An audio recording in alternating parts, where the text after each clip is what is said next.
Welcome back. The race for Hartford Mayor took a wild turn this week as former Mayor Eddie Perez decided to jump in. And here with us to talk about it is Rick Green of the Hartford Courant. So, Rick, this was not necessarily unexpected in recent weeks. A lot of people had speculated that he would run. But what's the argument that he should run? Well, everybody likes a redemption story, right? You know, Eddie is a man who came up from the streets of Hartford and for the first two-thirds of his life, an incredible success story, rising from community organizer to mayor before his downfall in a scandal. So in a world that likes second chances, here he is, going at Luke Bronin. But he's going to have to tell people that Bronin's not doing a good job and Hartford was better when I was here. But you look around Hartford, you see all the new construction, you see all these new people living there. So what's he going to say? I think that's going to be a challenge for him to point to say, hey, the Perez years were the great years of Hartford. This race is going to move pretty quickly into some identity politics. You got Eddie from Hartford, of the city, and you have Luke, who lives in Hartford, obviously, but he's a white guy from Greenwich. And we're going to hear about that a lot. And you've also got Brandon McGee from the North End. Yes, let's not forget we have Brandon McGee from the North End. So it's probably good for Bronin to have a lot of people running. I think there are 6 candidates now. Yeah. But you know, Eddie is a popular guy among in some areas of the city still, and he's going to try to he's going to ask for forgiveness, and then he's going to remind people that who he is, and we'll see how far that takes him. Meanwhile, you have Brandon McGee, African-American state legislator from Hartford. That's a significant challenge, too. Craig Stallings on the Board of Education, who is not a Bronin fan. Right. And that'll further sort of diffuse the vote. You know, last time, I think the primary, 26% of people voted. That's 9,000 votes.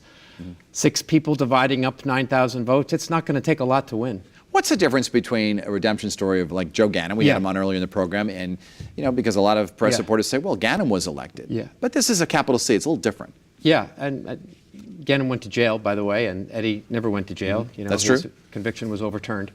Although he pleaded guilty, correct? Yes. I think, you know, Gannon has a certain charisma that I don't think Eddie has. He likes, Gannon is intensely popular in Bridgeport.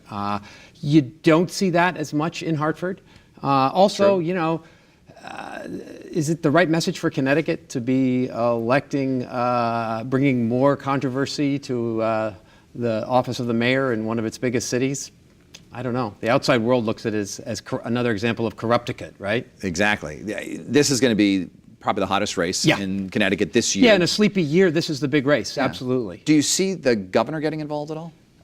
I don't think the governor's going to go anywhere near it. Do you? He's got to be careful. Of course, you know, Bronin ran for governor for a little bit. That being said, Bronin can point to a lot of successes. I mean, there's an upward trajectory in Hartford right now, and a lot of positive things happening.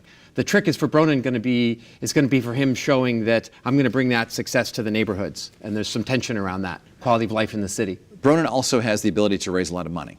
He's already at it. Does Perez have that? And people say it's already too late for Eddie. That Bronin's been raising a lot of money already, and it's really late in the game for Perez to make much difference there. Of course, the wild card here is the apathy of Hartford voters. Voter turnout is extremely low in the city. Yeah, well, exactly right. So, you know, if the people that know and love Eddie turn out, and people who are sort of ambivalent about voting don't, that could be trouble for Bronin.